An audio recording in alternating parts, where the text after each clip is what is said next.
Speaking of weird little freaks, we're about to watch Benny Johnson talk with Critical Drinker and Nerdrotic about how they've destroyed woke Hollywood. Yep, you heard it here first, folks. Woke Hollywood has the second tower of woke Hollywood has fallen.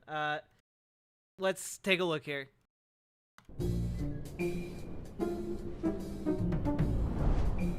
Coming to Disney was a bad idea.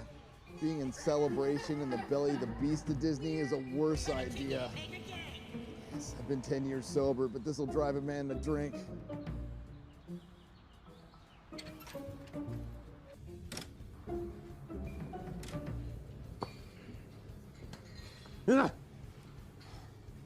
Go away now. Tough town, boys. What you having? Irish coffee. Hold the Irish. Everything. I got The message.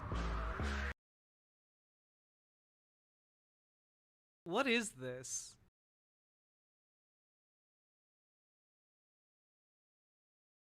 Why?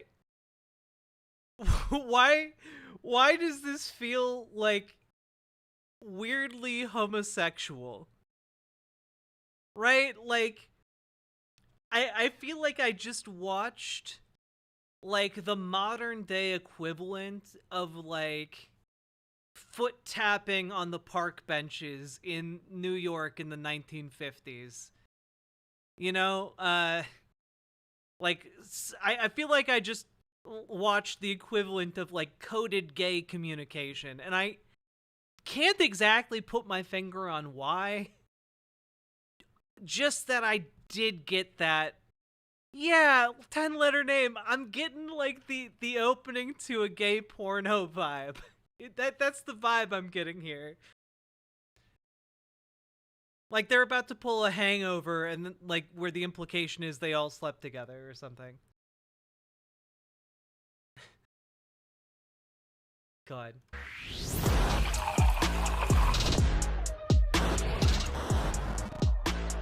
That's right, folks. The most insufferable media review show also has the most insufferable theme song.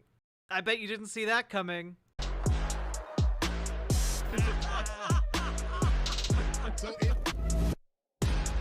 These men need no introduction. The great Nerdrotics. Hello. And Critical Drinker. All right. And it's early in the morning, and we're drinking, boys. Cheers to that. This is... I had coffee. What does it feel like to be on the winning side of a culture war? Did you ever expect that? Citation needed. Yeah, guys, all of those woke movies are doing terribly. Don't look up box office numbers, though. Just assume we're right. Because based on the numbers, and based on the data, and based on the scoreboard, you boys are on the winning side of the culture war. And these multinational trillion-dollar corporations are losing. I guess I always figured it would turn eventually just when the money ran out, because... By the way, I love... Can we just go back real quick?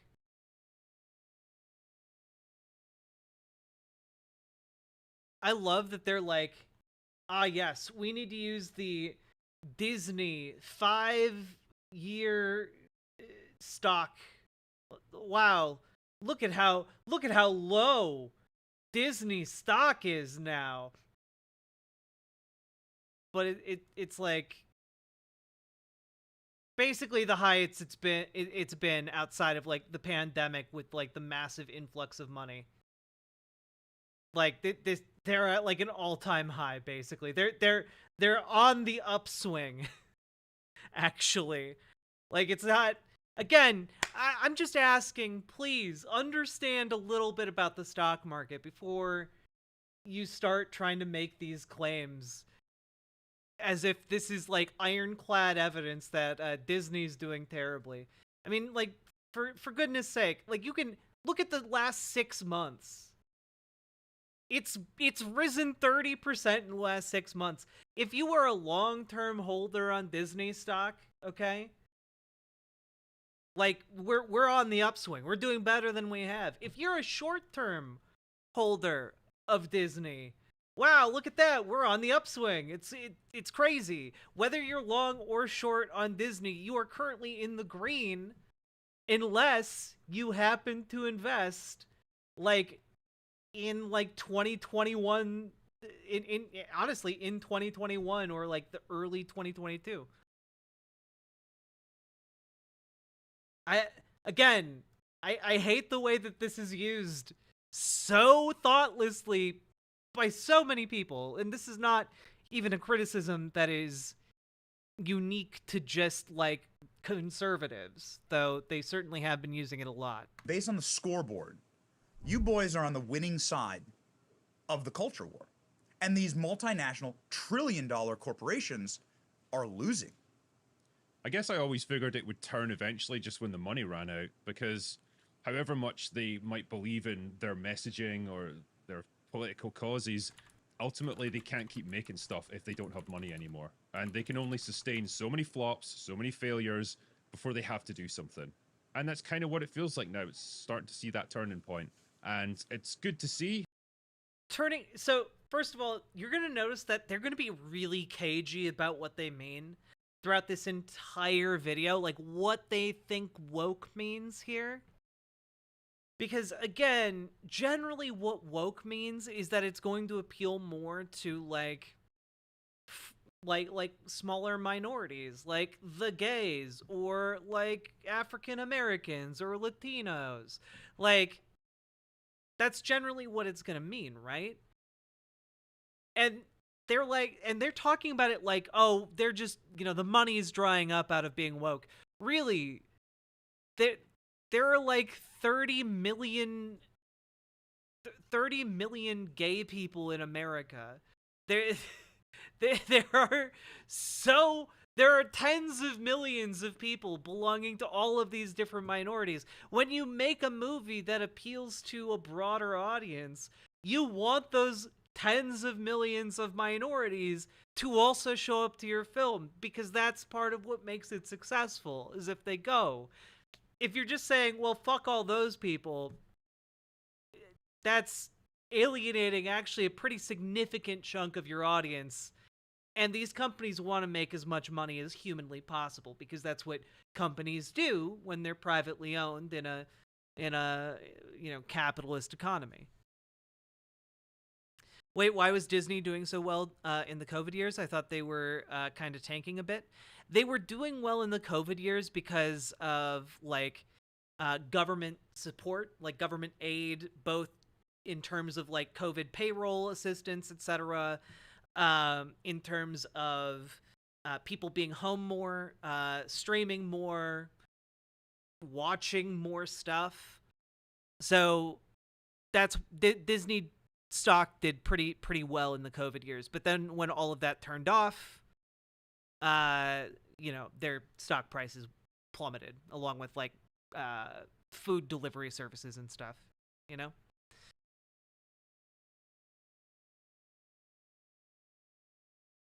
I mean, man, like, I just want to see them make good films again, good TV shows. Give us some good entertainment that lets us escape from the humdrum existence that a lot of us have. It's like, nice. You have the Carl Weathers. I had to pay tribute to. I love, just real quick, I love this. Good TV shows. Give us some good entertainment that lets us escape from the humdrum existence that a lot of us have. Self-report, my guy. Why can't they make movies bigoted like they used to? It's the only way I can escape the dull monotony of everyday existence. Oh yeah, bro, I want this guy's political ideas. It's like, nice. You have the Carl Weathers. I had to pay tribute to the great man himself today. Can we see for the camera? Get to the chopper. Get to the chopper. I didn't have an Apollo Creed t-shirt to hand, so this will have to do. I gotta get one today. There's Carl Weathers has been here, like in this room. There's multiple signed photos of him on the wall. That is cool. So we stand in the presence of glory. I'm in a bar, and it's a bar that had Carl Weathers in it, so that's pretty good to me. Tide is turning. I think we're on the side of common sense and truth, so that's always the winning side to me, whatever happens. We talked about it last night. The tide was turning a couple of years ago, and they got a false extension, during COVID, during the Summer of Love, those very peaceful riots when America was burning down and Hollywood was rooting it on. After Hollywood had divided the Yes, and as we all know, America completely burned down. America is all only held alive in the hearts of the people who live in the ashes. America no more. the nation through their scripts and their adult pretenders being idiots and demonizing half the country. So now they're Oh yeah, very knifey duck. Disney bought a 10% stake in Epic Games to basically have them start pumping out like various Star Wars stuff. They basically want a Disney version of Fortnite, or I guess Disney characters in Fortnite, maybe? I don't know. they put that off for a couple of years, which was 2019. Woke stuff was failing already. Terminator Dark Fate's a great example. Okay. It's like the worst subversion of an intellectual property you'll ever see personified in like the first 5 minutes, where they kill John Connor in the first 5 minutes with the CGI de-aged Edward Furlong, and it actually looked pretty good. The CGI pretty good, yeah. Arnold Schwarzenegger, but then it destroys the Terminator franchise. That was written by James Cameron, by the way. So it was already on its way out. Then, of course, we get the great reset happening over the next 2 years. But the reason they extended that for 2 years, that's something that was naturally dying anyway. Now it's just gonna die harder, for lack of a better term. It's gonna go down in flames and cost them millions. And I'm not gonna lie, chat. I have no idea what the hell he's talking about. I have no, like, I guess the Great Reset. I guess I just don't care about the Terminator franchise enough to actually like follow along with like how weirdly passive aggressive he is about it. And as Drinker was saying, it was only a matter of time. It was, if you followed comic books, if you're a nerd for any amount of time, you would see like you're subverting everything.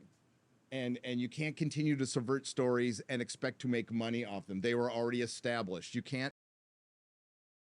I don't think this guy knows what subverting narrative expectations means. When you're subverting a narrative, you're doing something clever because you're going against audience expectations. If the audience expectations change, then you're just engaging in the trope. If the audience expectations don't change, then you're still subverting audience expectations when it comes to subverting the narrative. Like there are a lot of criticisms you could make of like modern media. This seems to be one of the absolute weirdest ones. This is like the complaint of a man who doesn't want any story to change ever. And coast to coast, people always say, "What do you like most?" I want a BWA. I don't want to boast. I always tell them BREADINTOTOAST. Bread into toast. Paladin Lost, thank you for gifting Bread into Toast a sub. Let's go! Get some of that BWA energy out in there, chat. Oh god. I've been sick like the last several days, so I apologize if I'm still snotty. I've been doing my best, but yeah, it has been rough to stream. I'll tell you that. Not having sick days as a streamer, not fun. All right.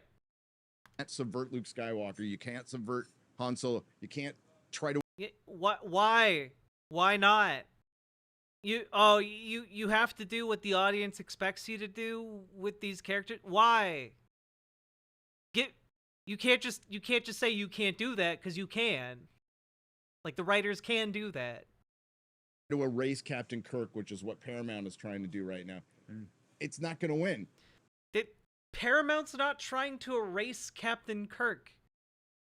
There are currently 2 Captain Kirks in the Paramount cinematic universe. What are you talking about? That's Star Trek is Captain Kirk. Star Wars is Luke Skywalker and Han Solo, and it's not much after that, and they're finding that out. That's the problem that Disney has run into, and the issue is Han Solo, like the actors who play Han Solo and Luke Skywalker are old, and they need young people who can make more movies. So they're expanding what Star Wars is so they can appeal to more people, so they can make more stuff. It's not that complicated.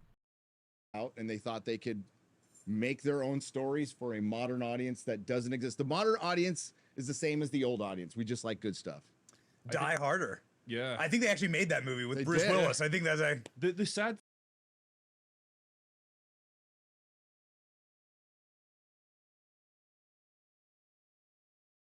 What? Benny Johnson is such a freaky weirdo. Yeah, no, like, did he think he was making a joke, or did he not know? Also, why did he bring up Die Hard? The thing is, though, that, like, whether or not the tide turns, the damage that's been done to all of these franchises is kind of irreparable, because we've now... Yeah, no one could ever, I don't know, reboot a movie franchise. That's never been done before. no longer got the ability to have a Star Wars movie with Luke, Han, and Leia in it. Yes. You know, the actors have passed away, or they're too old now. We're not going to see... But blame George Lucas. Blame Hollywood contract negotiations. I'm sorry your actors didn't pump out the movies you wanted. Jesus. See another great Star Trek movie. Hey, Twiggle And Downtown. it's such a loss, because that time is now past and we're not going to get it back. And the movies that they have made, these new Star Wars films, they're never going to be undone. They can never be erased from history. That is true. When you do a thing, you can't undo that thing. And again, That's that's linear something that time, we're baby. never going to get past, unfortunately, which is a shame.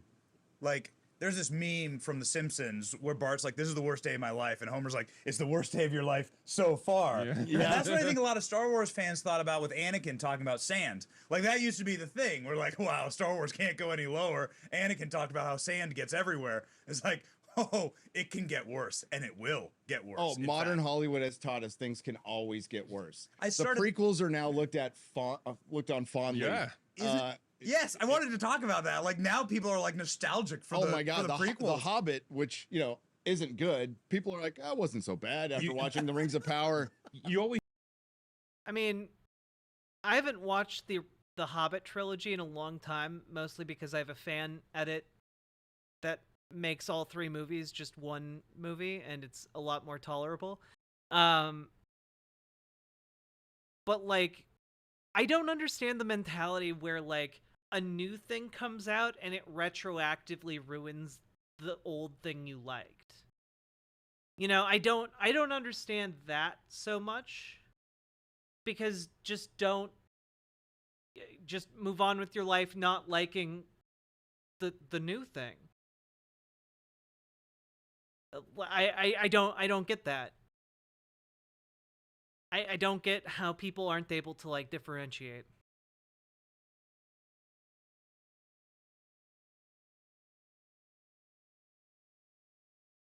New thing equals bad. judge them in relation to what came before them. So Yeah. we judge the prequels in relation to the original Star Wars trilogy, which was never going to measure up. That was a high bar.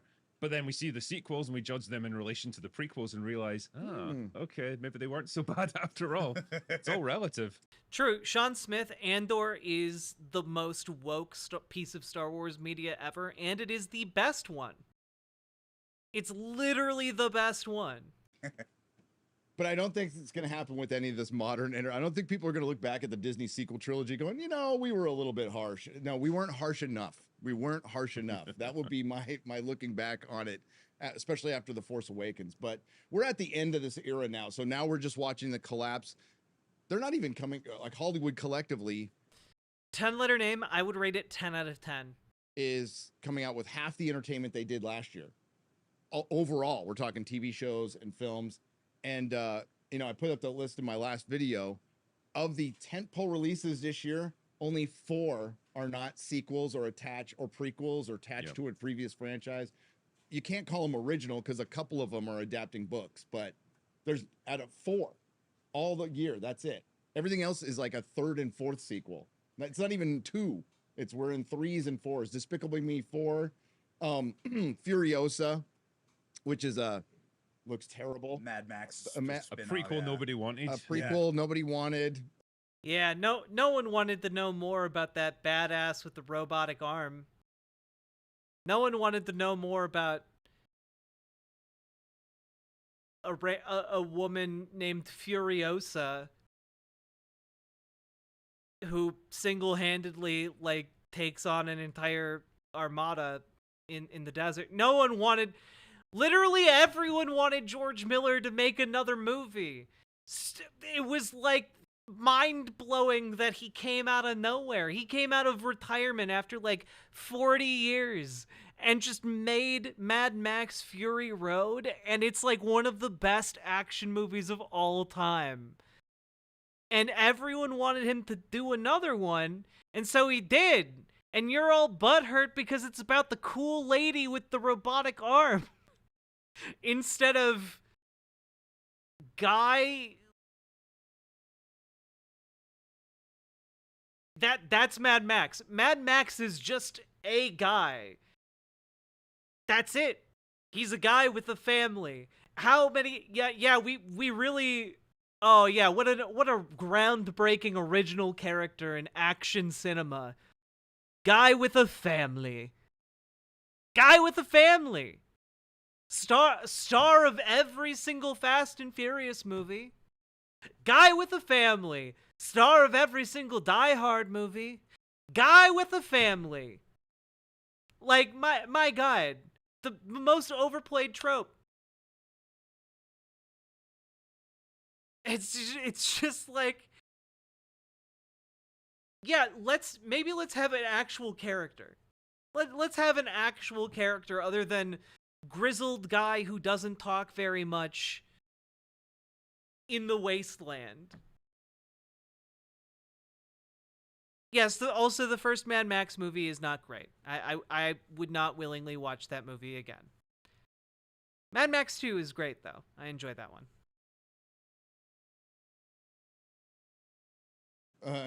With a strong female character. Right. Finally. I hear finally. We've been waiting 10 years for this.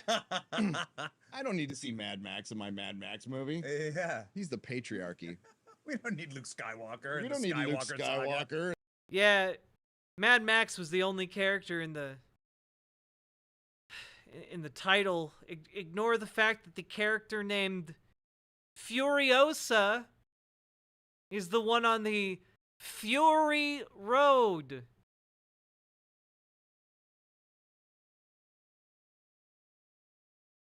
In Star Wars. Why the creative bankruptcy? Why the cultural decay? What's the difference between now and the 80s? Unironically, very knifey duck, I might argue that honestly, Fury Road is more about Mad Max than either the third or the second movies. There's all these photos of stars from the 80s. Carl Weathers is up there doing the RoboCop guy who used to have a family. I guess technically Mad Max is mostly guy who used to have a family. I know more memes like that. I know more of that. That's classic. It's incredible. we've lost testosterone in Hollywood, that's for sure. Yeah. But the other problem is budgets. Movies are costing $200-300 million. Yeah, we've lost testosterone in Hollywood. Yeah. that's why this guy is just completely unknown in Hollywood. Literally the world's one of the world's strongest men. Just, you know, unknown. We have a lack of testosterone going on in Hollywood, baby. Now, whereas these films that we talk about fondly from the 80s, like The Predators or The Commandos or The Terminator Part 1, you know, they were done for like $10 million, $20, $30 million, peanuts in today's money. Yeah. And so you can afford to take more risks with films like that because there's not as much money at stake. When you're sinking 300 million on a film, it has got to succeed. And so they end up being super safe. Like, what is the most guaranteed easy way to make money? We'll take an existing franchise with a built-in fan base, a character that's beloved, and we'll resurrect them. We'll bring old actors back who aren't doing so much now and bring them in and use it as a launch pad to launch a new franchise with younger, cheaper actors. Yeah, no, exactly. But the thing you're upset about with this cycle is capitalism. It's capitalism that leads to less risk-taking when it comes to narrative and storytelling. Literally the thing you're complaining about is the thing people who are woke are complaining about. Actors, that's what they think they're going to do, and it ends up they produce like the blandest, most corporatized garbage imaginable. And this is why we end up with the creative bankruptcy, because they don't want to take risks because there's too much at stake. But there are no more movie stars. Like, so my wife is just a simple observer of culture, right? She's what you'd call a consumer. They're just your basic consumer who will go see the things she likes or go follow the trends that she would like to follow. She asked the other day, is there a movie star that's even remotely our age? And we couldn't name one, actually. No. Like, we couldn't name one. I'm 37. And we couldn't name like a proper movie star that's 37 years old. No. I mean, even guys like The Rock, which was always tipped, he was going to be the next Arnold Schwarzenegger. He's 50 now. And Timothy Chalamet? Just throwing that one out there. yeah, for all the films he's made and all the money he's made, name one of them that had any influence on the it's like a culture. classic. They don't have Yeah. any cultural impact. They're just money-making endeavors. Yes. That's all they are. And yeah, there's no stars. That, No, Product. Consume product. You Pretty can make much. arguments for a couple, maybe Chris Pratt, but they're like a movie star is just for the youngsters in the audience is a star like I'm gonna go see this Tom Cruise movie. I'm gonna go see this Sylvester Stallone movie. Don't care what the movie's about. It's Sylvester Stallone shooting people. That's what we used to go see movies for. That's a movie star, or it's a great actor. You know, back in the day when Al Pacino was in his prime, or Robert De Niro was in his prime, or Jack Nicholson, you would go see those movies for their actual acting. We don't have actors anymore. That's why I say adult pretenders. We have influencers. We have people who take the role, like Brie Larson, who takes the role of Captain Marvel to be a platform, not to be a role. Yeah, Brie Larson would never act in a movie. Again, like, they're literally upset at an actress for reading and acting her lines and also for promoting the movie.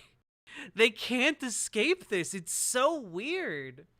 And, like, clearly Brie Larson is into acting. She's acted in a lot of stuff. She did movies and television before Captain Marvel. She used her Captain Marvel gig to leverage, like, small-time directing gigs. She's clearly into the entire process of making movies.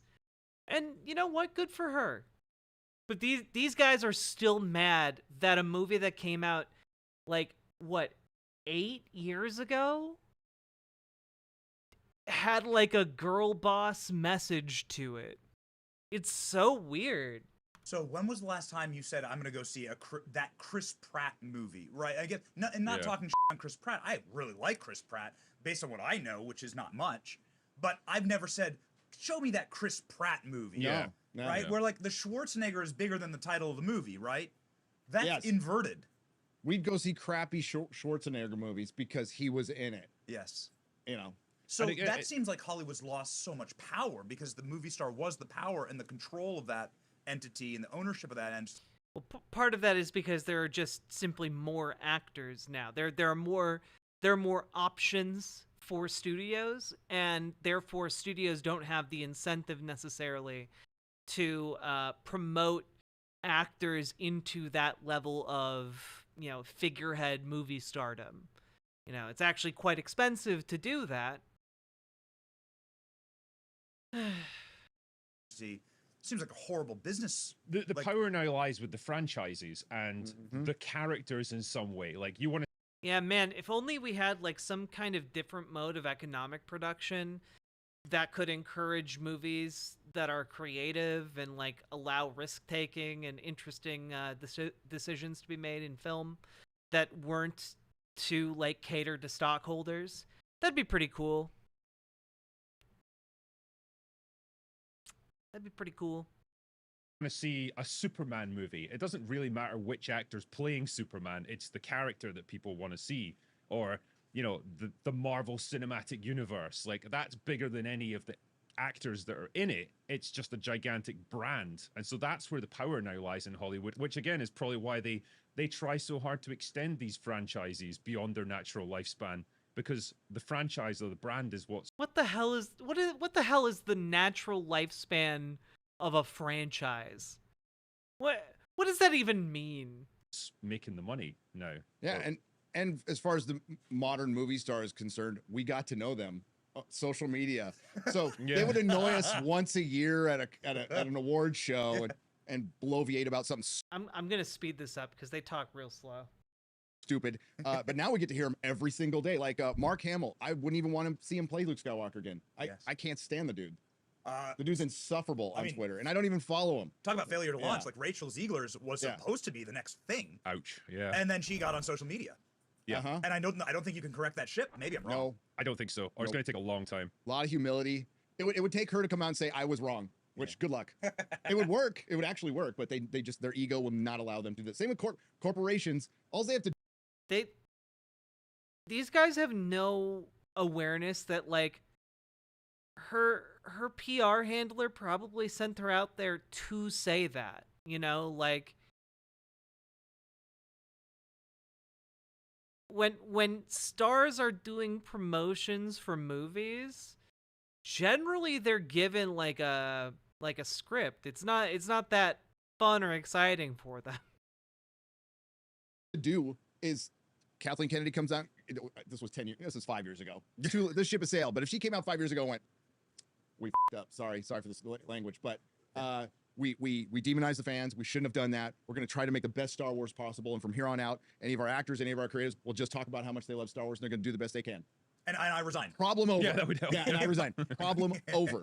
Yeah. In I'm gonna 24 put on a hours. Jar Jar Binks costume of shame. Yeah. Yeah. And I'm gonna walk through the streets, and you're all gonna be able to shout shame at me, and like Game of Thrones scene. Yep. And I think you could have actually won. I think that actually a lot of people would have respected that. Everybody Humility would have and- respected and a it. genuine apology. It's hard Yeah. to still be mad at someone when they've Yes. demonstrated both of those things, but they won't because their standard MO is just to double down on what they've done before and just keep going. That's where risk averse comes in. So it's risk averse. It's easier to demonize half of your paying customers than be called a racist. Because if Kathleen Kennedy had done that, then the people within her own organization would have called her out for bending the knee to the chuds and the right wing and the alt-right and all that Yeah, BS that's right. that they started. Oh, So it's man. their lie. It's their negative. And like Hollywood was, I don't want to say sold a lie. What? There's so much butthurt in this.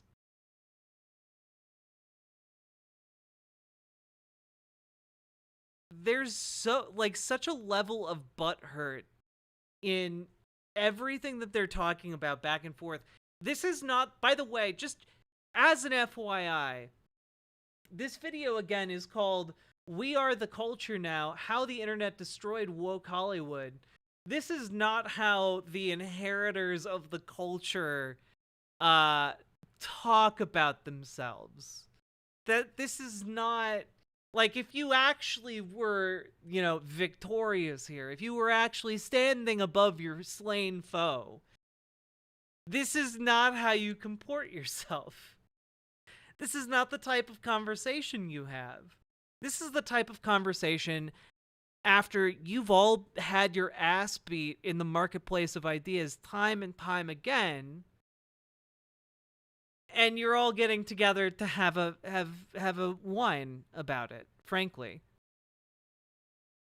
Yeah, whining isn't really what winners do, exactly. I don't want to absolve them of any responsibility. Yeah, oh, you know, maybe that's it, Vijo. Maybe they saw Daily Wire saying that, you know, Lady Ballers is a cultural phenomenon, a surprise hit. And now they're all thinking they've won the culture war. Yeah, that's probably it.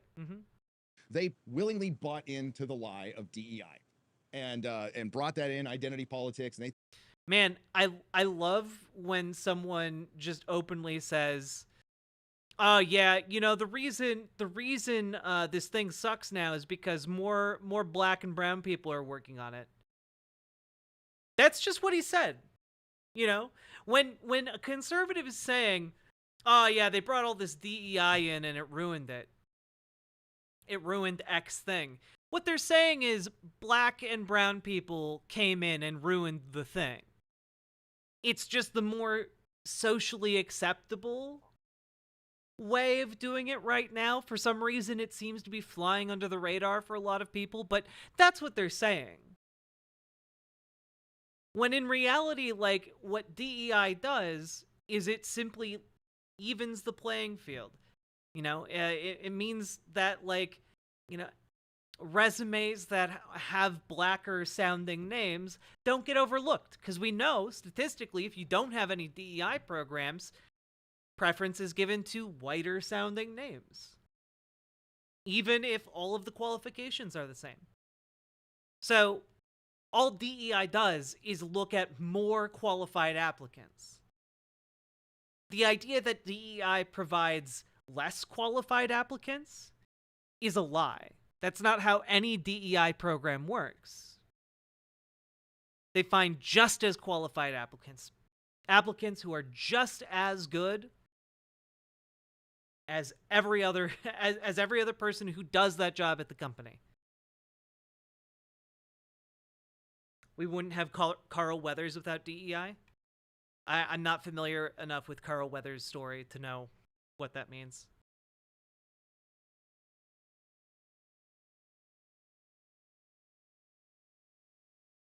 DEI aspires to that, but in most companies, they aren't in control of hiring. Well, yeah, of course, you know. But the idea of a DEI program is to do that.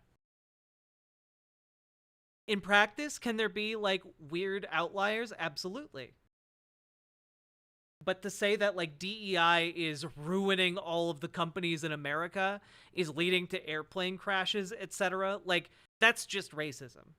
That's not examining, like, outlying scenarios and seeing where, like, something went wrong with the program so you can help that program do better. No, it's just a vehicle for the racism for conservatives, you know? they thought that was the way to go and make money. Of course, we heard the head of BlackRock say we're forcing behaviors because they're completely open about what they're trying to do and socially engineer. And it was a bunch of like-minded people going, sure. Is it a vast conspiracy? No, it's a conspiracy of idiots and incompetence and lack of creativity. There's no talent left. All the talent's being driven out. We're hearing that if you follow Film Threat, they're going to be covering it the rest of the year, pretty much. And you're going to hear anonymous people from the Film Actors Guild, the Writers Guild of America, and all the other guilds saying we're not down with this. We're forced into it because we're afraid of our own union. So they willingly bought into it, and now they're going to go broke. Is there going to be a class action lawsuit by white people who are working in Hollywood saying this is by the letter of the law, the 1964 Civil Rights Act says you cannot discriminate against race? No, they would never have the balls to do it. No. Not one. Which white actors are being discriminated against? What? They haven't even, like, listed an actual wrong. They just got together and were like, hey, DEI happens in Hollywood. When are all of these white people going to band together to countersue about it? And it's just, wait, but which white people are you talking about? What has actually been done to them? All they said was DEI and let their conservative audience's minds, like, fill in the gap. This is literally like a Mad Libs for for like a reactionary conservative audience. A bunch of idiots are using vague gesturing, and apparently it's, I mean, effective enough that they have audiences, I guess. Person, it would have to be a collective movement of like hundreds of different people, because whoever does it is going to get blacklisted for the rest of their natural lives for daring to speak out about this. Yeah. You know, in Hollywood, a place where the only way to get blacklisted is by speaking out against the union. It's not like production companies would ever blacklist anyone in Hollywood. Hollywood makes movies about how bad the communist scare was and the Red Scare and how unfair it was for communist directors and producers. And they're doing the same thing to be put on blacklists, but They're now they're being put on whitelists, Oh, right? and it turns out there purging was the a bunch of ranks. commies in Hollywood too. So Yeah, shocker. It's Yeah. a real shocker. turns there. out that was kind of true. But what you're seeing is I love the contradiction.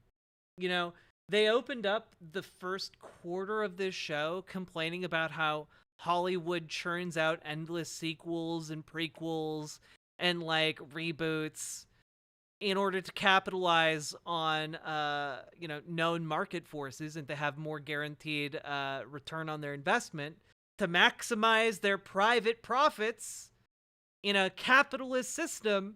And then meanwhile, and then they after they get off that topic, immediately they forget that they talked about that at all, and they're like, ah, yeah, Hollywood's filled with communists. Really? Is it now? Then why they all acting like capitalists, though? gradual purge of the ranks of people in Hollywood, the creatives, the writers, the producers. They're slowly being purged of the wrong kind of people. And so at every level, you're getting these people in who just believe in the cause, believe in the message. Tick some box or other. And those are the people that are now destroying the industry because they don't have the talent to back up their positions. So that's across industries. My mentor, Andrew Breitbart, used to say that politics is downstream of culture, and culture was the nexus. Hollywood obviously creates a huge portion of culture, along with sports, recording industry, and media industry. But politics then responds to that. Mm-hmm. And so I'm begging for Hollywood to learn the error of their ways. Because the faster Hollywood does that, the faster the political world actually corrects itself.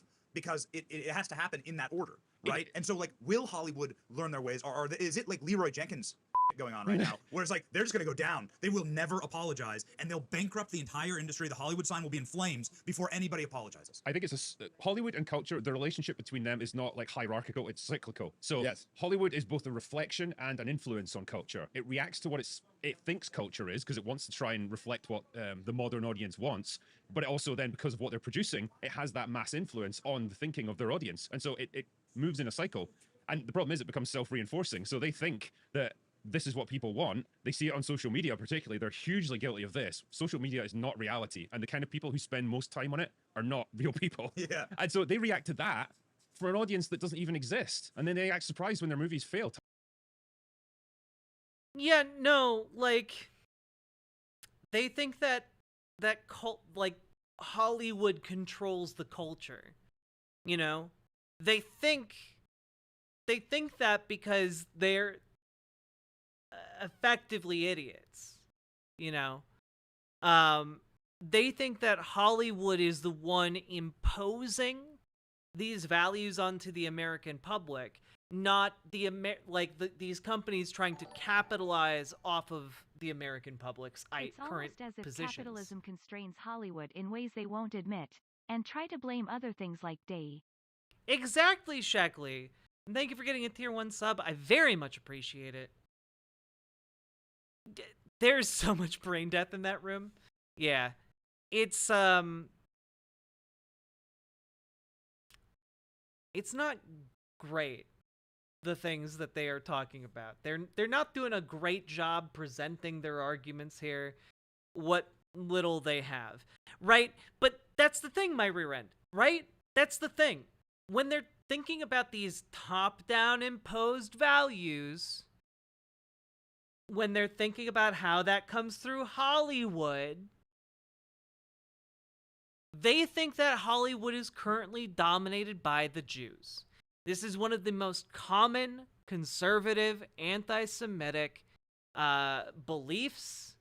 They think that there is an international cabal When groups are talking about globalism, often they're making a gesture towards this international cabal of Jews.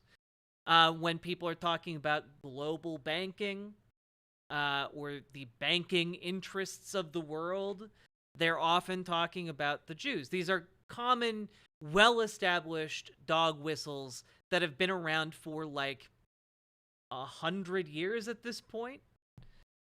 And when they say stuff like this, it really just hammers home to me. Either they believe that conspiracy, or they are primed to believe it if it were to be presented to them. Time and time again. You can do better, Senator. And the fact I that just couldn't believe that scene. It is, and like it's been going on for almost a decade now. We're at 8 years in since 2015, 2016 when this really started. It's been there, but it never like ruled Hollywood, and now it absolutely rules Hollywood. And they're just starting to figure it out 8 years in when some of us were calling it out 5 years ago, and it's great. I think Hollywood is part of a 20th century model that just didn't adapt fast enough. It'll always be around. Like radio will always be around. There'll always be music. There'll always be Hollywood, but it's not even the biggest thing now. Video games are. Video games are the biggest form of entertainment by far. That's true. That's true. This has been true though for like a decade or so. They dwarf what Hollywood does in a year, even in their best year. So yeah, they'll always be scripted entertainment, but Hollywood will contract now. And it will be, we're seeing it happen right before our eyes. The old studios are selling out, and it's all going to contract, and it's going to be about 4 entities like it used to be in the beginning, but it's going to be the tech companies. Apple will control some of Hollywood, even though nobody watches their stuff, because they have just all the liquid cash in the world. Netflix is number 1. Amazon will do it till they get bored. So out of those 3 big guns, 2 of them are vanity projects, basically. And Hollywood is scared to death. And Disney is about to go through what Warner Brothers went through. Warner Brothers used to be on top of the world a decade ago. They had Harry Potter. They had Nolan doing Batman. Game of Thrones was doing great. Like, they were firing on all cylinders. Now they're billions in debt.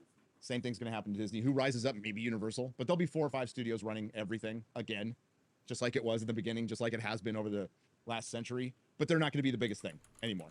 Because they're competing against us. They're competing against you. They're like somebody firing up a stream. Now more people are just watching each other, which is great. Introspectively, and I know humble people hate these kind of questions, but introspectively, you radicalized me. You radicalized me. Who radicalized you? You did. Game of Thrones radicalized me. Because that was the first time in my adult life where I had invested in something, and I got f***ed. I mean, my time was violated, right? Like, based on showrunners that had better things to do and didn't actually give a about me. I realized in the end, they actually didn't care about me at all. This is by far the weirdest criticism I've ever heard about a piece of media. The producers didn't care about me personally at all. Yeah, of course not, dipshit. They're there to make money. They're there to sell a product to you. They don't give a shit about you. They care about the money. They're working for a company, dog. They're not out there doing charity work. They're in it for the money. The money that's contingent on you watching their shit.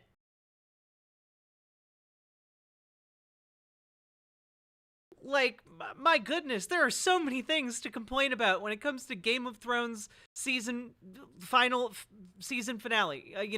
There are plenty of things to complain about, okay? The fact that the producers didn't care about you, like, not one of the things to complain about. I got news for you, bucko. No producer on any movie or television show has ever given a flying fuck about you, Benny Johnson. And it drove me to your channels. And it's like, I think that so much of your audiences, which are in the millions, like, have found your channels based on that collective anger. And so Hollywood actually, in their stupidity here, and by the violation of the fan, they're creating new brands that are not only critical of them, but have the capacity to create the culture that they've lost. We definitely see it, because I've said this before, like, every time a new project gets announced and it's going to be like the wokest of woke garbage, you just think to yourself, I wonder how many YouTube careers this one's going to launch. 'Cause it does. So in a way, they're creating the entertainment. Yes. Just unintentionally. Yes. Because, I mean, the best thing about Star Wars now is everybody's videos. Yes. The best thing. The memes, the videos, the roasting on Twitter is the best entertainment there is. Someone said to me once, I was like on Twitter saying, say something good about the Marvels. And so I just said, I've made more money out of this than Marvel ever will. I'm making a shrine in my house. I've got a post. I'm serious. I'm going to put candles in front of it, little Brie Larson heads. That's so weird, dog.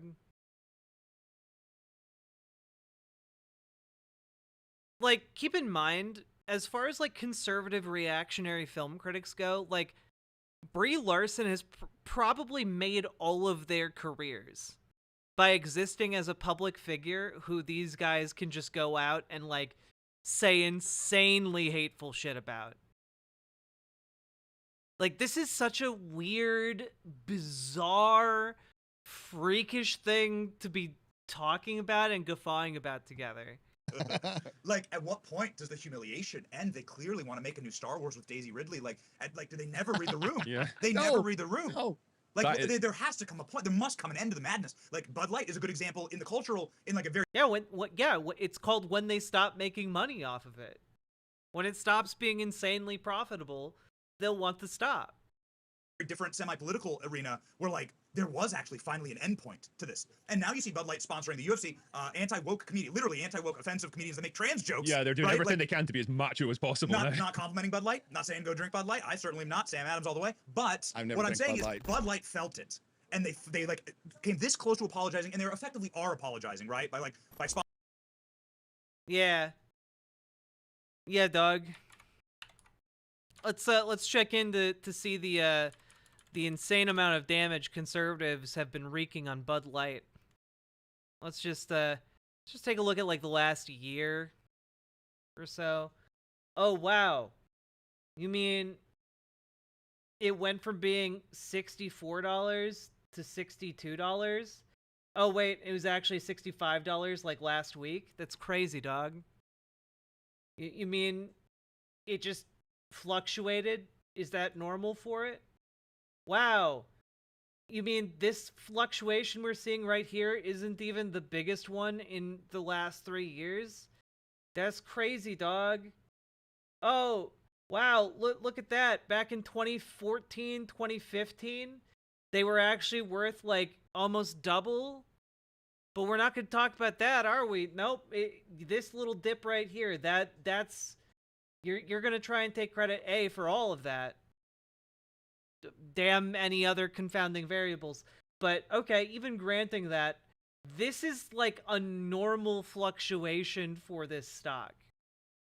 My God, yeah, it's almost like markets change over time. It's crazy. It's almost like markets respond to other external inputs that aren't just woke movies or conservatives being mad about a trans lady in one Instagram ad that was less than a minute long. Sponsoring Sean Strickland in the UFC, who's like the biggest, the biggest. But if they apologize, sorry to interrupt, you would go back to drinking Bud Light, because if they came out like and humbly said, we fucked up, sorry. I wouldn't continue boycotting. That's right. Yeah. If they came out and they're like, here's the deal. You're our customers, and you told us no, and this was a mistake, and this will never happen And again. we're sorry. Then you got to respect that, man. Absolutely. Yeah. No, Will Hollywood ever have that moment? Yeah, it might boost their stock by a whole 0.015%. Oh my, the Marvels was that moment for Marvel. Really? Yes, absolutely. Where the pain got too intense. Well, that was the first like absolute outright flop that they'd experienced. Before they could make excuses like, oh, it was the pandemic, the attendance at theaters was down, all those kinds of things. This was the first movie where there was no excuses to be made. It should have been successful if it was good. Nobody cared about it though. It cratered. What did it get? Like 200 million globally? It had it, and then it readjusted down, so it's under 200 million globally. I It mean, didn't even is- make 200. How much did it cost? When the $300 million. That's without marketing. And so Massive reshoots. It would have needed like 800 million to break even. Yeah, and its predecessor made $1 billion. When Daisy Ridley's Ray movie comes out, please come out. That'll be, maybe they'll recognize it. They just can't fire Kathleen Kennedy. She's too powerful. They back themselves in the corner, and that's the game of identity politics. You're screwed. So, Kathleen Kennedy, can you explain that?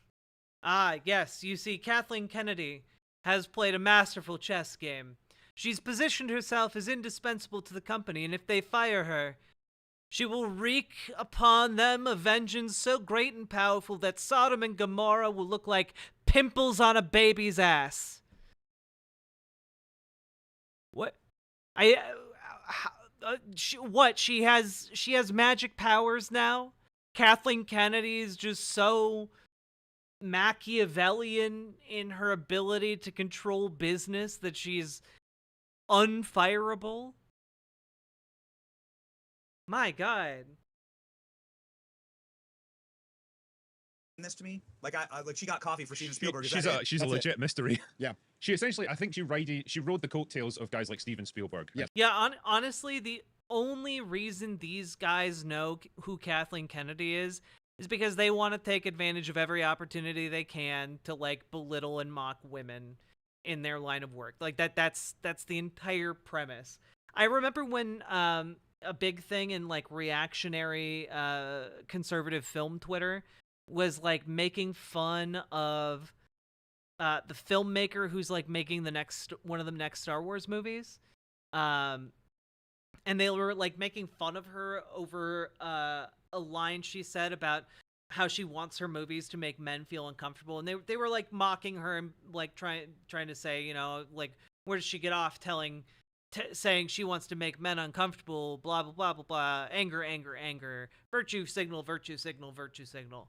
And then it turns out that she was talking about a documentary movie that she made 10 years ago about like acid attacks and honor killings on women. Like it was something along those lines. And like, yeah, maybe in a movie that's a documentary about men using acid to maim and murder women, that should make some men feel uncomfortable. I would hope that a movie like that would. And that maybe she's not talking about the Star Wars movie that she's about to make. Yes. George Lucas for most of her career. And, you know, I don't want to completely trash her husband. because she was a producer on most of Steven Spielberg's movies. With Frank Marshall. Yeah. And I think, like, when you've got a very specific task as a producer, you're organizing things, you're delegating work, you're just a project manager, basically, to make this work. That is one set of skills. But running a studio is a completely different thing, because you have to have a creative vision then. It's not up to someone else. It's up to you to set a creative vision for your studio and find a way to get there. And that is where she was promoted beyond her level of ability. Yeah. You aren't creative when you're a producer. In charge of producing a creative work. When you're the producer, you don't make any creative decisions. Nope. No, sir. Yep. That's it. Pretty much it. She never had her name is not connected to any Star Wars film, period. She's Really? connected to Raiders of the Lost Ark and the Spielberg stuff. She's produced a lot of good films. Yeah. Why would she need to be a producer of Star Wars movies? At the time she was brought on board, there were only 6 of them. To Lincoln, but yeah, she was a facilitator. She didn't have any creative involvement in any of those films. And No creative involvement at all. Only helped produce E.T., Indiana Jones, Gremlins, Goonies, Back to the Future, Jurassic Park. You know, like all of the classic movies. you have to be a little creative to and know what's good from bad to be a studio head plus a facilitator. But yeah, I couldn't run, I do. Yeah, I'm sure that the lady who produced Indiana Jones and E.T. and Back to the Future, she has no idea how to be creative or what's good in media. No, yeah. Are you kidding me? Like, come on, dude. Like, this is a list of movies she's produced, okay? As producer and executive producer, okay? Color Purple, Money Pit, Empire of the Sun, Hook, Jurassic Park. I think Congo actually did weirdly well at the time in 1995, if I'm recalling correctly. Back to the Future, Who Framed Roger Rabbit.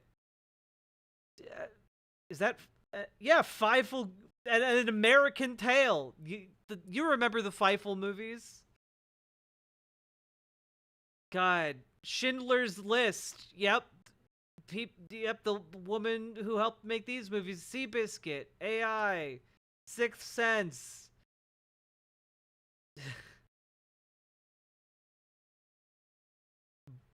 Balto? Alright, cool. Like, as far as I can tell, the only major stinker on her list was, like, Avatar The Last Airbender and Indiana Jones and the Kingdom of the Crystal Skull. Like, those are the real, like, whiffs, you know?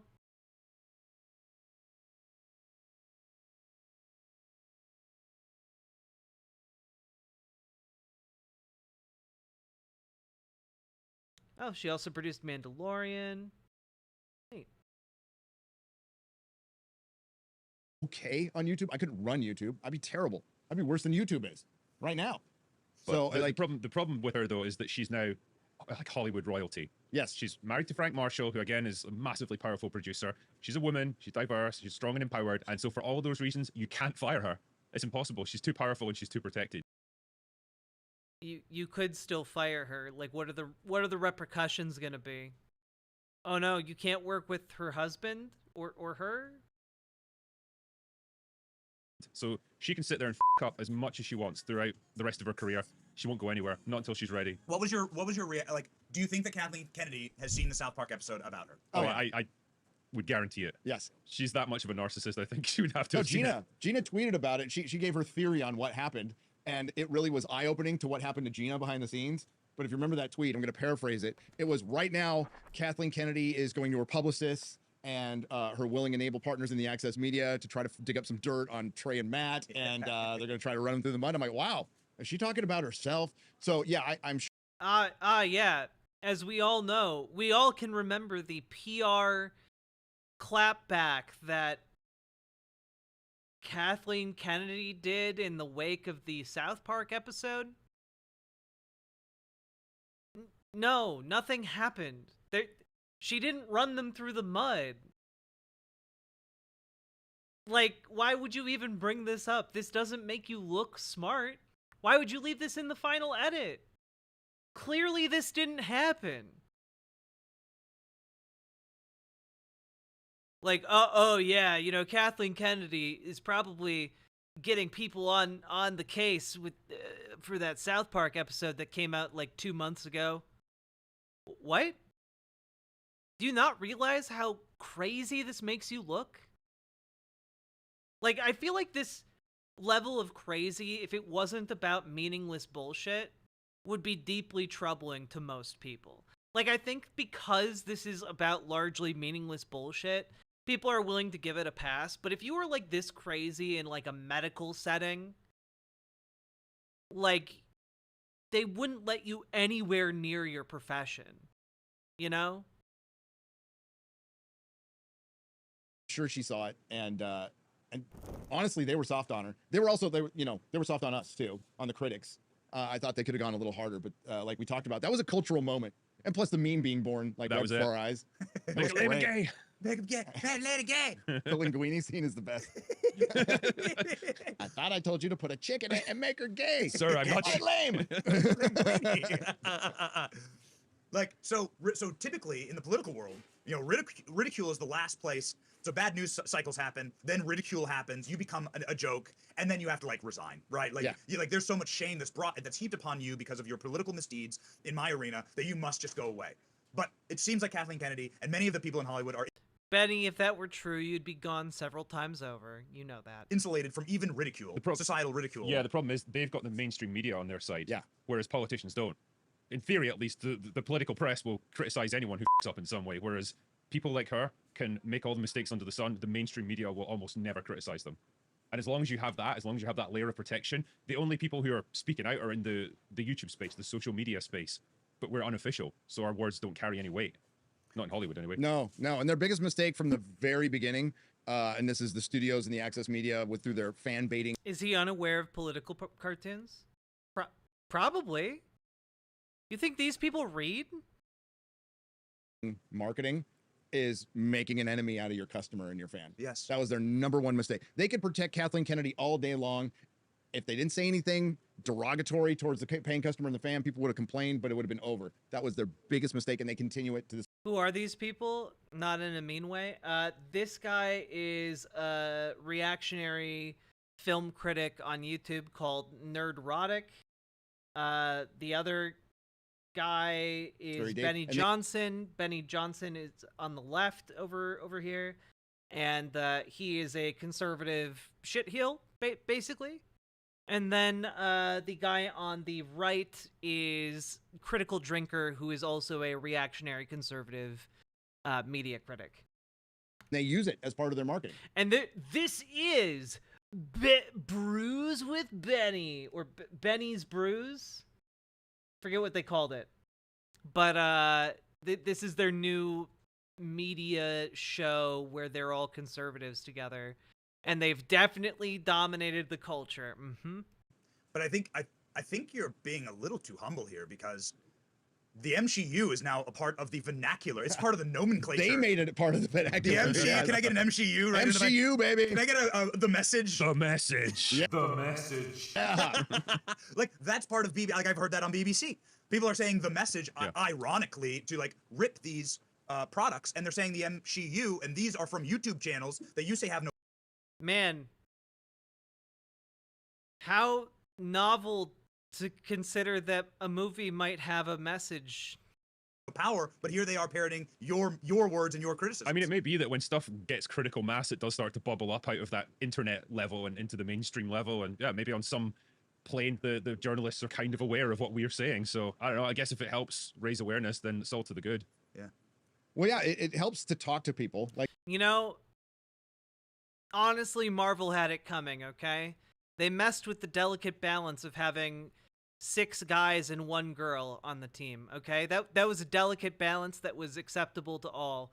And now they have 4 or 5 ladies, and that is simply too many ladies. They'll be top heavy. They'll simply fall over. They needed all those men for foundational support. Now the women are just going to be tipping over to the left and the right and the forward and the backward. It's going to be a disaster. Like there are, in the access media, I was largely, I think 100% of them are just terrible at their job. They're fake fans. They don't even know. They want to be political hacks. They couldn't make it. They came into entertainment and they just turned it into more political hack BS. But there's a couple I've talked to and they've kind of come around, right? We don't agree on everything, but like Forbes, for example, there's a couple people that Forbes used to be terrible. With Scotty Mendelson, big Cuties fan, he's gone now. But Forbes has gotten better and they've actually called out some stuff honestly. And it's like, good. That's what we need. We need more of that. Now we don't have enough. And thankfully the rest are dying anyway. Screen Rant's dying. They're all going to be dead in a couple of years. They're all derivative. We're seeing this across the media. There's like this BuzzFeed, Vice, Vox. They were all derivative. They're all the exact same publication, the exact same political, and they're all out. They're bankrupt now. They're selling for but parts. you can tell that nobody listens to them anymore because they'll have Twitter accounts that have got like 2 million followers. Yeah, it's almost like they got bought up by investment funds. You know, it's almost like they got bought up by private equity firms, and then those equity firms stripped them down and are now selling them for parts because that's their entire business model. That's how they make money. It's almost like that, isn't it? Followers, and then they'll post something, they'll get like 50 likes. Yeah. You know, it's almost like capitalism is bad for the discourse and for movies. On it, nobody's listening to them. Yes. And it just shows that they're completely hollowed out. They're the shell of themselves. And so here's like the greater overall cultural question that I'd really like to get at, which is, you don't have a culture if there's nothing that we share. If you can't share a beer, which literally beer was under attack in the culture wars, this is how bad it's gotten, right? And then beer at sporting events. You can't go to a sporting event without some type of virtue signaling happening, without some type of like message on the back of a helmet. Yeah. How could a sporting event have virtue signaling in it? Anyway, time for the national anthem. Without a hint of irony. It's so pervasive, obviously, in media. So it's so pervasive in media that derivative media companies are collapsing. So ones that are publicly traded. BuzzFeed's going to sell for parts. Like this year, in October. Thank BuzzFeed's God. done. Yeah. And that was the biggest outrage just a couple years ago. Like this, I think people are so disgusted by everything in society being used for the message, pardon my use of the term. That's called advertising, bud.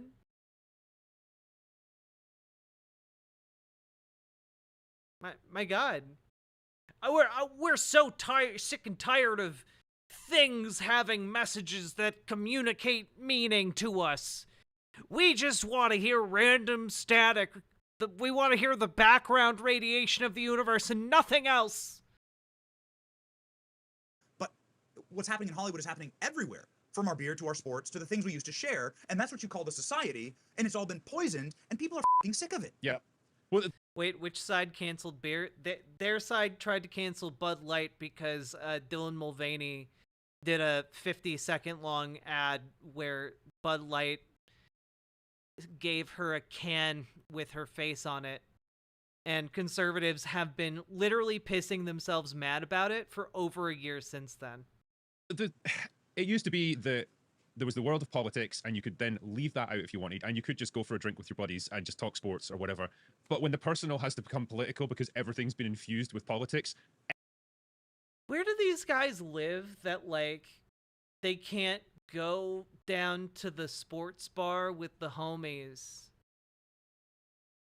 and just talk about non-politics? You can still do that. Like, if you walk into the sports bar, they're not going to ask you to, like, take a knee for Black Lives Matter or, like, you know, pay homage to the trans flag before you eat. Like, no, they're not going to ask you to do any of those things. It's just a goddamn restaurant with alcohol. Just sit down and talk about sports while there are sports playing on the TV. What fantastical world where you're constantly under assault do you have to imagine your life to be when you're in America and conservative? Everything's divisive now. Like, Star Wars, I guess, is a good example. You could 10, 20 years ago say, well, I didn't like the prequels so much, and maybe someone else will say, well, I did, and then you could have a chat about it, and you don't have to hate each other. Yeah. Now it's like, oh, I didn't like The Last Jedi. Man, I feel like this is only something he could have said with a straight face if he's not familiar with Star Wars fans. Like, oh, yeah,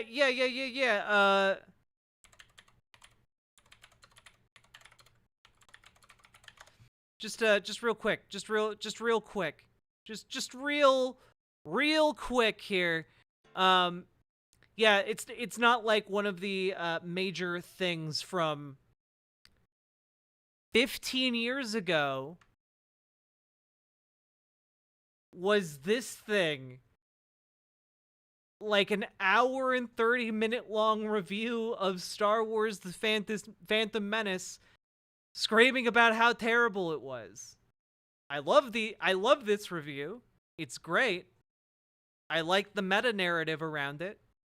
It's fun and creative and funny. But, like, come on, guy. Star Wars fans would, like, fist fight you. They will fist fight you. They'll bite your hand until you have an open wound, and then they'll throw, like, dog shit in it. Nerd fights are, like, some of the most vicious shit.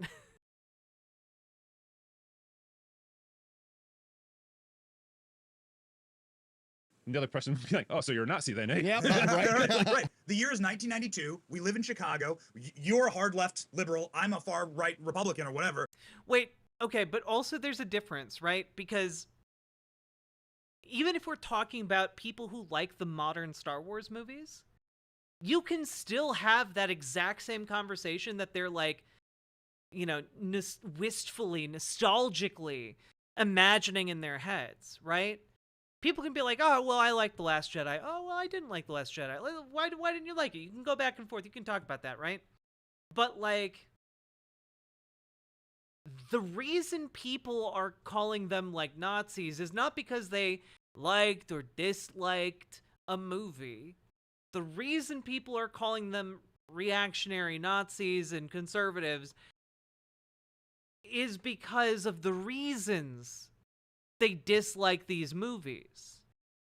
It's the reasoning behind why you liked or disliked something, right? Like, for example, if I like Star Wars The Force Awakens, and I meet somebody who dislikes Star Wars The Force Awakens, and we start talking about it, And then it turns out that the reason they don't like Star Wars The Force Awakens is because it has like there's a black person in too prominent a role in that film.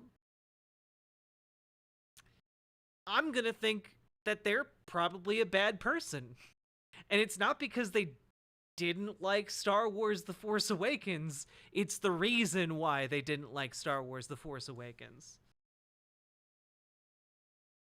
We can have a beer without politics. We can go watch Michael Jordan without politics. We can then the next day go see a Star Wars without politics, or the Schwarzenegger movie without any fear that like you and I would need to be in an argument over any of it, right? And that's what you call a culture. And that seems to be, that was like not too long ago. I was alive in 1992. Yeah, like that. Yeah. I lived through that.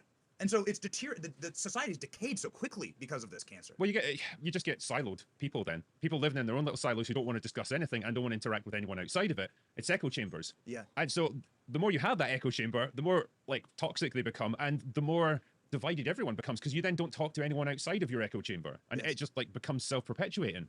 It's terrible to see how it affects people. That's largely what American cities have become. I lived 18 years in San Francisco and giant echo chamber. There is no it's weird Michael Savage broadcast from the Bay Area, but like that's it. Like it is a giant echo chamber, and as somebody like pretty much lived his life in the middle, like I didn't care, I didn't bring it up, but it got yeah dog, that's why you're on a show with Benny Johnson. You're politically moderate. Worse and worse. And now look at San Francisco. It was, I think people made too much of it. It was never super clean. It was always kind of dirty and seedy, but it got like poop infested, fentanyl infested. Everything's shut down now. All the cool people have left. Yes. The tech bros are leaving now. And like, who couldn't see this coming, with the policies that we saw, that's why we got the hell out of there. Is that what radicalized you in my space? Game of Thrones radicalized me in your space, right? I've always hated authority. So that's kind of a lifelong passion. It's like wearing black. It never goes out of style, but, so I've never been a fan of it anyway. But what radicalized my wife and a lot of people across this country, radicalized them to common sense, by the way, was not COVID. It was reaction to COVID. Yeah. It was Hollywood's reaction to COVID, big tech's reaction to COVID, the government's reaction to COVID, and ruining people's lives. Yeah. I think that was. I think the global death toll is around like 5 million people. Like 5 million people have died from COVID. Like, yeah, I wonder why there was such a huge reaction to COVID.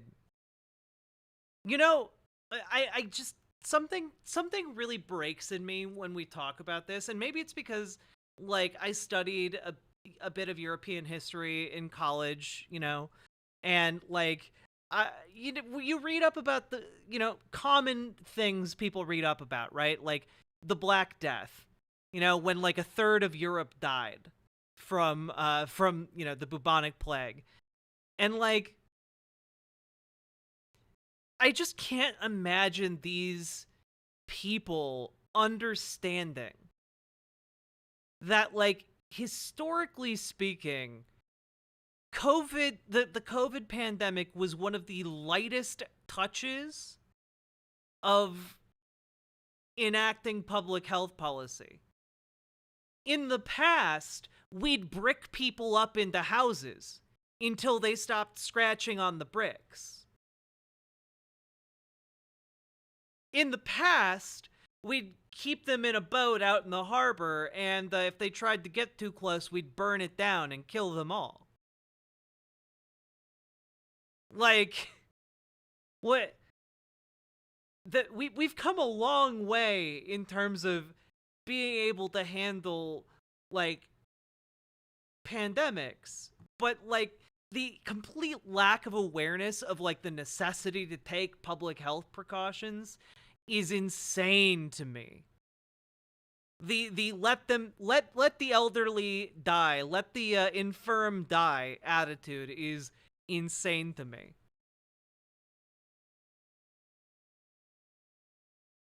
It's the first time, wasn't it? Yeah. That, like, because it's probably the same in America. Like, whoever's in the White House, it doesn't affect your day-to-day life that much. Like, okay, taxes might be slightly different. Yeah, if you're like a middle to upper class white guy, absolutely it doesn't affect your life that much.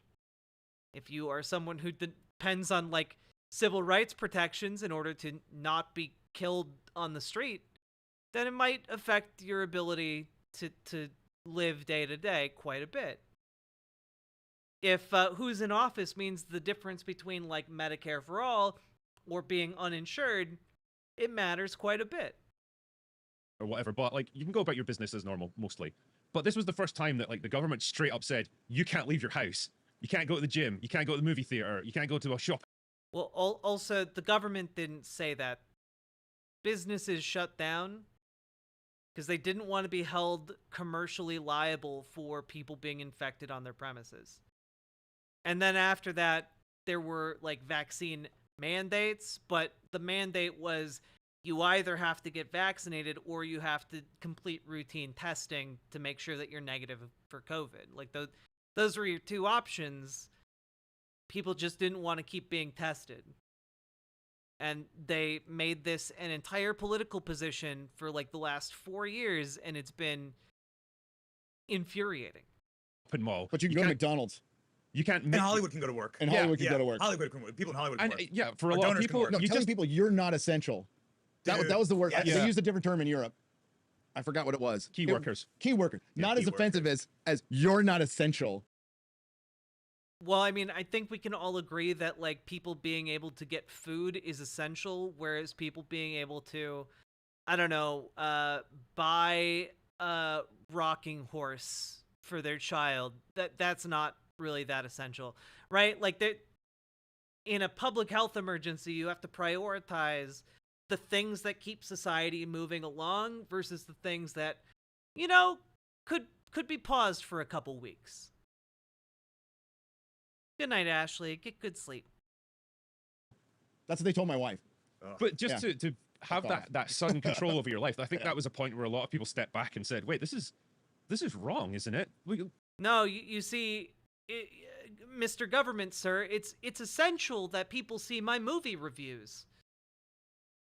No, Nerdrotic, it is not essential that people see our movie reviews. No! We shouldn't be told that we can't leave our houses or that we can't meet our friends or whatever. Who's got the right to tell you that? No one. Yeah, literally no one told you couldn't go see your friends. They just said it would be a bad idea and it could spread COVID.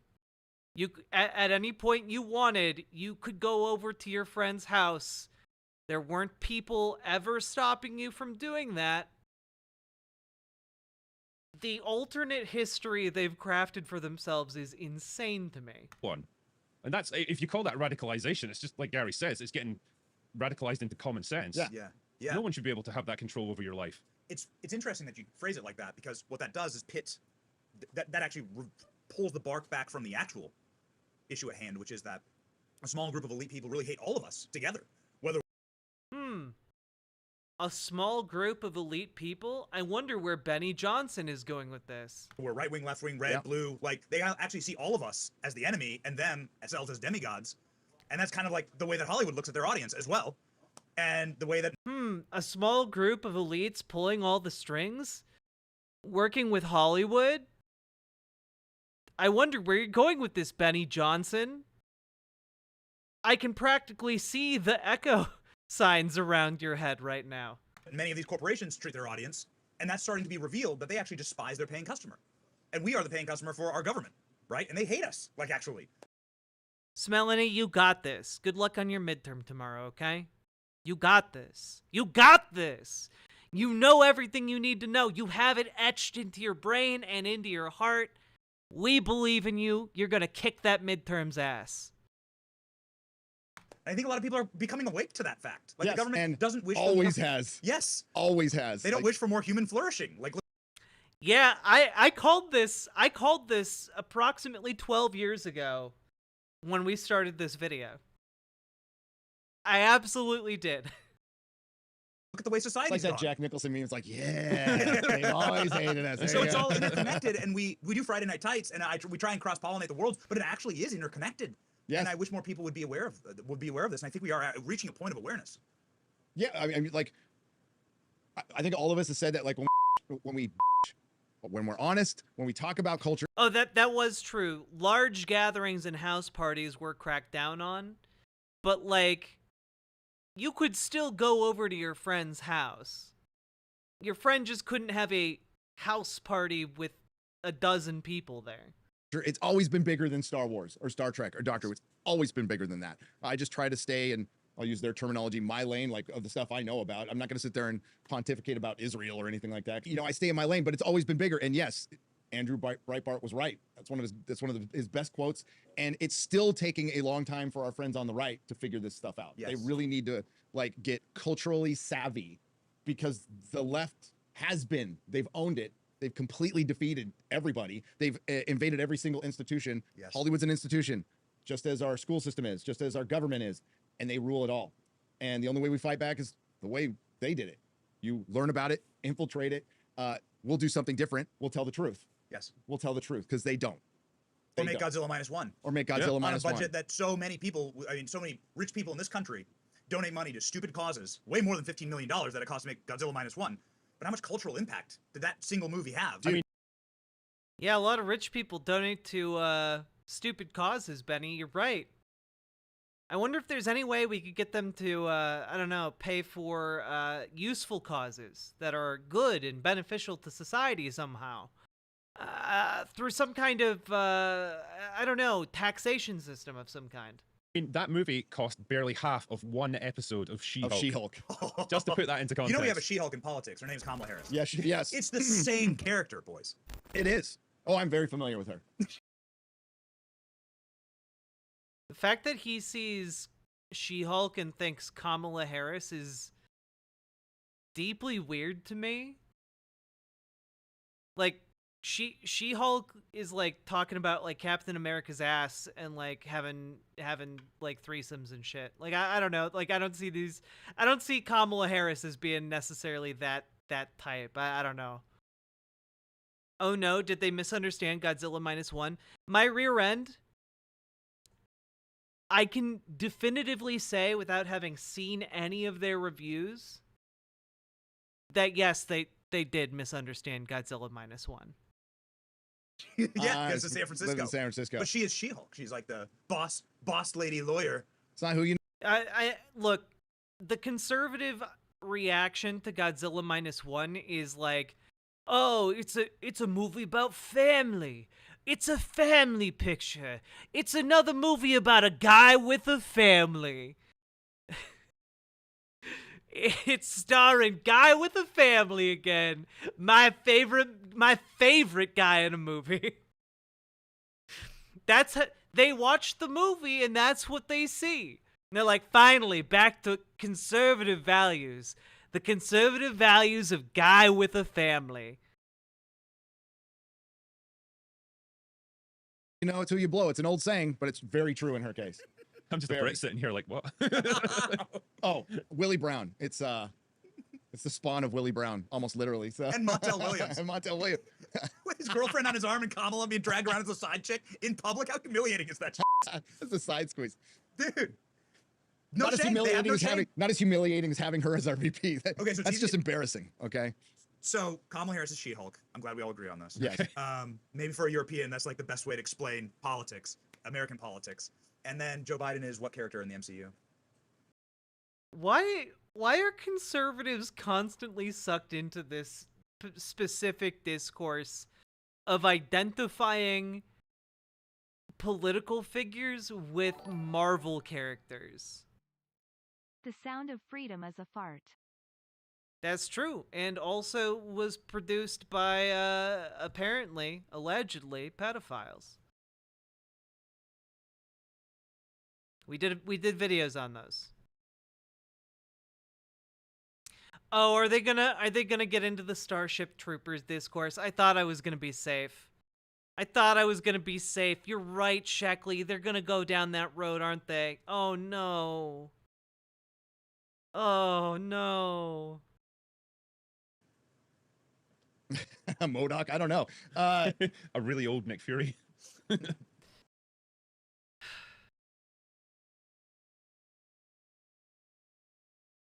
Joe Biden is literally Robert Redford. Like Joe Biden is just that senator from Captain America Captain America Winter Soldier. Marvel zombie. That's what he is. He's a Marvel He's zombie. a Marvel zombie. That was in What If. That kind of counts because, you know, he's a zombie. He's a dead guy with dementia walking around. You can almost see the puppet strings on him. So it's pretty. I would say it's sad if he wasn't so evil. So it's not sad. I don't feel bad. No, my rear end, the fascists are trying to turn it around as, haha, lefties all identify as bugs, and it's just kind of like you guys, you dipshits, you missed the entire point of Starship Troopers. About it, but it's embarrassing. I'm an old, so if you go back in time 20 years and go to anybody, right, left, anybody, and go in 20 years, Joe Biden's going to be president. They would laugh you. Yes. They would say you're insane. You know who said that? Like lifelong Democrat donor Robin Williams, Yes. who was like talking mad shit about Joe Biden in 2012, talking about how Joe Biden had dementia in 2012. A decade ago. He got caught lying Doing, like, in his full first sets on presidential HBO. run. Yeah, you know, doing like, full sets on HBO, being like, this guy has dementia. That was 10 years ago. he lied about his school. He Yeah. lied about everything and got caught. I mean, what's amazing is that it's so funny how it's the same vein, right? Joe Biden is my Marvels. Joe Biden's my Miss Marvel. Because This is really sad. This is the level of their political discourse. Joe Biden is my Marvels. What the hell does that mean?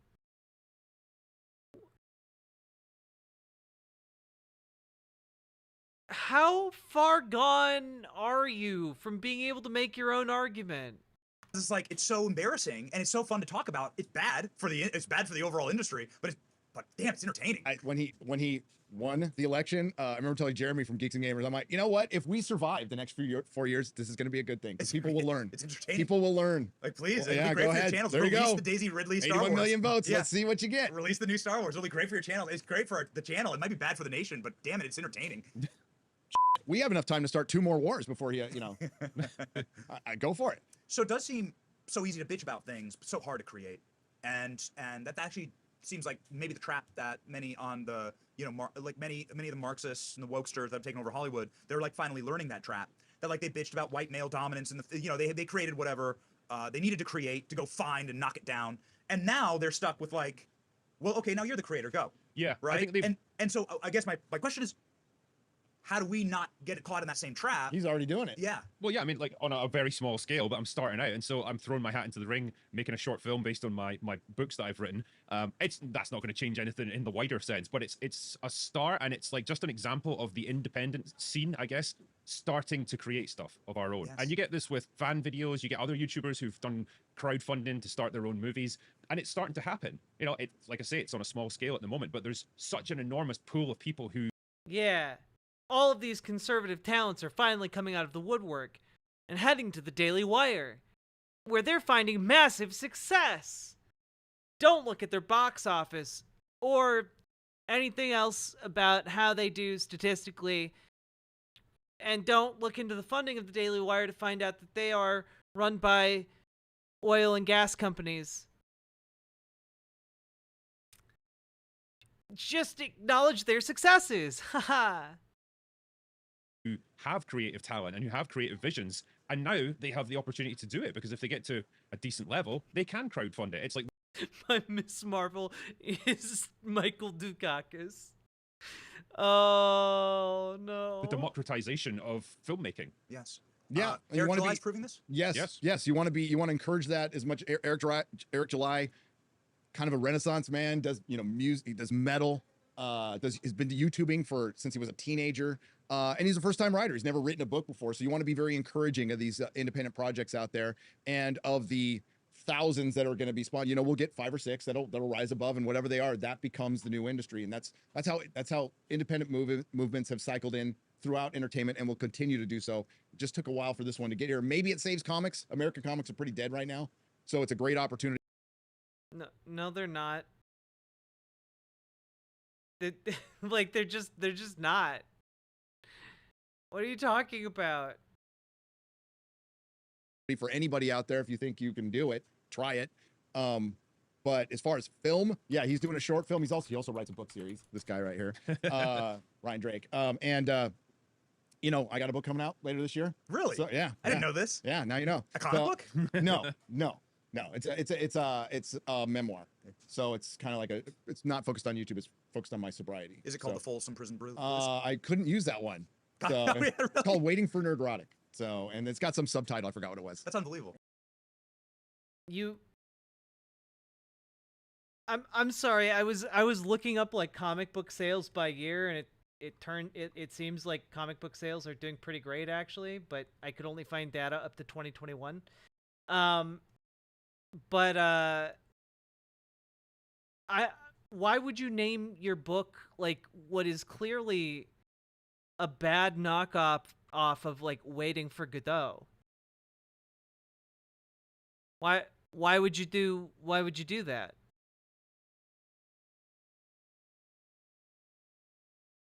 Yeah, That's so great. so that'll come out later this year. But I look like, forward to hyping yeah, the out of it. And also, the books are published. Yes, the Ryan Yeah. Drake books, they're all Yeah. published, and yeah, now we're starting to make movies about them. So can't wait for available that. on Amazon, by the way. Yeah. Multiple languages. Yes. Yeah. Just in case you're wondering. Just in case you're wondering. Uplifting messages about saving culture. Like, this was kind of, if you go back 100 years, how it all started, right? Like, guys that Walt Disney, we're sitting here inside of, like, the shadow of this empire, obviously, that Disney built, ironically, but started out as, drawing comics, getting totally over by his business partners time and time again, losing his IP, like, scrappy, and that was not long ago, and he was able to build this empire, and it was, 100 years ago, actually, Steamboat Willie, right? Like, comes out. And this is what can happen in just a generation of creators like hitting like nose to the grindstone, right? Like fist to the grindstone, like putting their shoulder to the wheel and being creative. I think ultimately, yeah, when one door closes, another opens. And Yeah, you know what would really help that? Like, I don't know, if we embrace some sort of new kind of economic model that would foster the ability to take risks and make investments into things like launching a new IP, like animating a film, stuff like that. That'd be pretty cool. But unfortunately, in the capitalist economy we live in, it's not really possible for an independent filmmaker to outcompete Mickey Mouse. Like, the mouse has more money than God. Now, could you still possibly make a good movie? Sure. You could make a good movie with, like, next to no money. But to outcompete Disney? No. Not a shot. really, with Hollywood, with the mainstream entertainment machine starting to break down, their loss is our gain. It gives opportunities for independent creators to start making their own stuff, and maybe eventually they'll get to that point. Yeah, quickly, like they're the gatekeepers. Those gates are crashing down, and now a creator doesn't need to make billions like Walt Disney did. Now you can have a creator economy of your own with 10,000 people, 5,000 people, 1,000 people, make a living, do it, or at least it's a great hobby. So that Hollywood cannot compete against that because they can't pivot fast enough. Yes. And that shared culture actually is like, should be the goal. Yep. Like it should be the goal that we have things that unite us outside of the divisiveness and poison. Yep. Aw, CN. They have a Steamboat Willie. We have a Riverboat Jack. She's like you, but better. Thank you. Bitterness, actually, of some of the things that are going bad in the world. It's nice to have escapism, actually. Human beings have always needed that. We need it, yeah. The Critical Role team raised 11 million on Kickstarter and still got bought out by Amazon. Dang, that's crazy. Yeah. And it's the stories that we tell ourselves about ourselves and what we aspire to. And we've got to aspire to something better than Disney Star Wars, man. For real. For real. Live long enough to see yourself become the villain, right? Uh-huh. Yeah, that's right. Well, boys, thank you. What a great conversation. Cheers. Cheers, Beers Gary. with the Cheers. boys. Yeah. Air cheers. I'll say this in closing, or maybe we'll put this at the beginning, but Not gonna lie, I don't have any problem with like one of the members of the cast not drinking. It is weird though that the name of the show is like Benny's Brews, you know, like the name of the show references drinking. thanks to the two of your channels, you've inspired me to do this for the political world. I would never have been like a Hollywood critic. I'd never be any good at it, but this is what I did for a profession. And because of your channels, I was like early subscriber. Your channels inspired everything that we've done on YouTube since. And I followed your models and I like followed them very closely. And so on a personal level, on a professional level, and quite frankly, a spiritual level, thanks. You've both Weird. been inspirations Cheers. to me, and I get chills like sitting here talking about Oh, you. thanks. Well, You're thanks making me for all feel your old now. Like you inspired me. You know, it's like, I'm probably older than you. I mean, I'm 37, but like, but I followed like Young Benny. 6 years ago. 5-6 years ago, I followed and said, well, nobody's doing this for politics. Being like entertaining, having a sharp Yeah. take, Yep. researching, putting up this. Oh yeah, no one in politics would ever try to be entertaining. Yeah. funny, for free. being funny, Yeah. memes. Like no It's all serious all the time. Right. It's like and bitchy and like angry. Yeah, yeah. And you guys are never like potentially. You guys are never angry except for the Indiana Jones review. Go away now. yeah, there are moments, but no, it's mockery. Mockery is absolutely the best way to fight anything. Yeah. Especially Hollywood, because you know what? Their currency is their image and their ego, and Yes. what's the best way to get that? Make them look like the fools they are. Yes, ridicule. Ridicule. First thing King Shame. George banned was cartoon. Yeah. This guy definitely doesn't have like a weird angry channel. Just pumping out thumbnails like these, not weird or angry at all.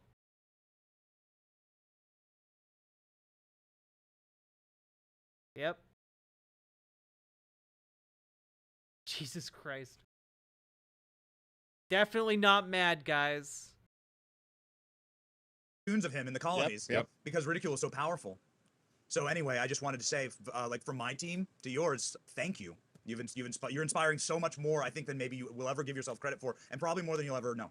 thanks, man. Thanks, man. that. Appreciate it. And thanks for all the support and shout outs and everything. Vivek on Friday Night Tights. That was crazy. We're gonna win, boys. Oh, yeah, it is called Benny's Brews. How about that? Hey, Benny, pro tip, free tip. Use the high-res version of your logo, man. If you're gonna have it big on screen like that, you use the high-res version. Because the low-res version looks really bad. We're gonna win. Oh yeah. Oh yeah. I don't know what it looks like, but we're gonna win. Let's Yep. go talk some nerds. Let's do it.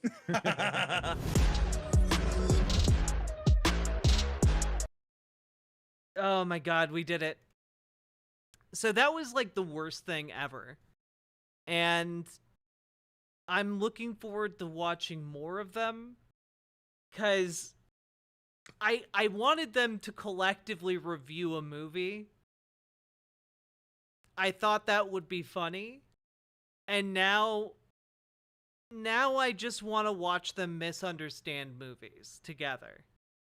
I want to see them collectively think that they're being smart, while absolutely missing the point of various films. I think there's a market for that. I think there's a market for film critics misunderstanding films. I think there's a market for a podcast like that.